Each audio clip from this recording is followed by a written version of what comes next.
Hi everyone. Hey, it's day number 3 officially, and as you can see behind me, we've got more of a crew to help us, and a scissor lift, which will make it much easier and safer to get those columns up for the rest of the build. But weather-wise, I think we're going to be okay for the next couple of days. So we're going to try to get as many columns up as possible, and some of those supporting brackets to make sure everything is safe and set up correctly. So looking forward to a big day today.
Hi everyone, day 3 is now over.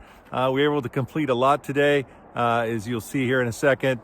Brandon and his team, which is essentially 3 guys, and they rented a scissor lift. They were able to accomplish a lot. We got all of the columns up for both walls now, up and secure into the concrete pad. So that's exciting. The building is starting to take shape. Those columns are 18 feet high. They weigh a ton. So no easy task to get those all in place. The peak will be actually 22 feet high. So we got a ways to go a little bit now, getting the roof system all bolted in, which hopefully will be over the next couple of days, depending on weather. So right now we're trying to work in the window that we have, get as much done as we can. So stay tuned for more.